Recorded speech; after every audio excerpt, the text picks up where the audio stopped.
Writing is the most cognitively demanding skill that we demand of students. It's the most complicated thing that we ask them to do. Reading is hard, right? They have to read, they have to take in other people's ideas, decipher them, make sense of them, interpret them. But it's other people's ideas. Writing, we have to pull from our own brain.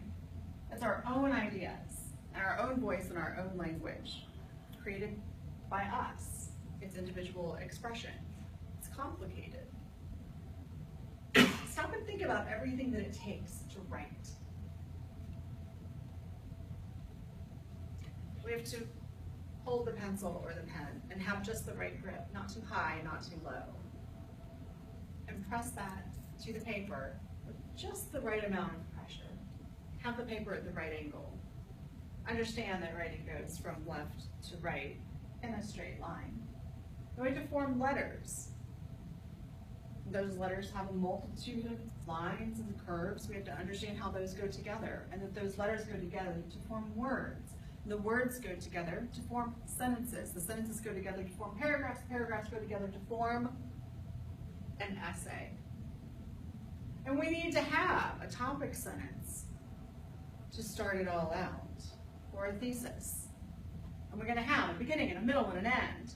It needs to flow from one idea to another. It needs to have transitions in there. We need to have varied sentence length, varied sentence structure. We need to have exciting vocabulary that engages our reader and expresses our academic knowledge. We also need to know that those sentences need capital letters at the beginning and punctuation at the end, and sometimes punctuation somewhere in the middle.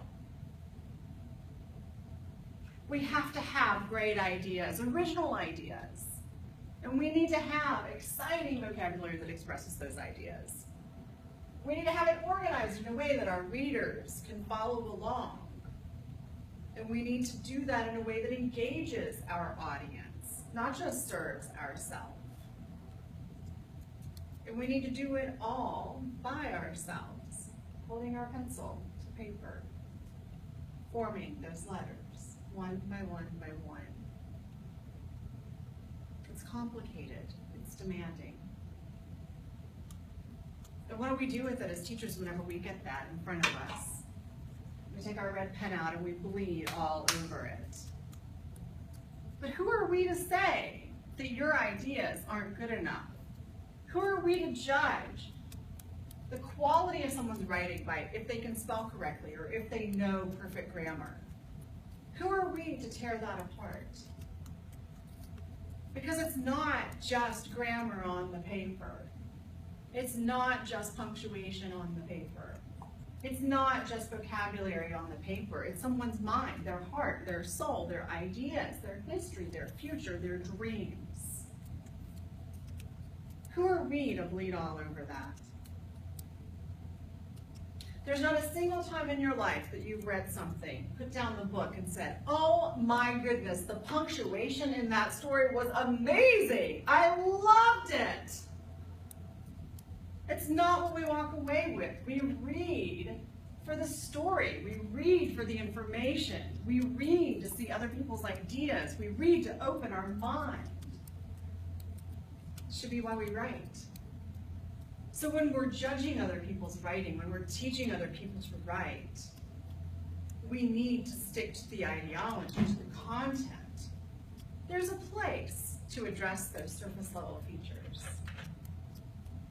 But it's the ideas that we're trying to cultivate, because it's through writing that we express ourselves. It's through writing that we put ourselves into the world. It's through writing that we make society deal with us perpetually and through history. It's through writing that we make ourselves known. It's how we get a job. It's how we get into college. It's how we get customer service. It's how we tell our government, this is what I wanted, this is what I don't want. And when you put it in writing, it's perpetual. It's immovable. You are a part of history, and people have to deal with your ideas when you put it in writing. That is what writing is about. It is not about capital letters. It is not about grammar. It is not about punctuation. It's about great ideas. And when you're teaching writing, you need to cultivate those ideas. That is what we're doing.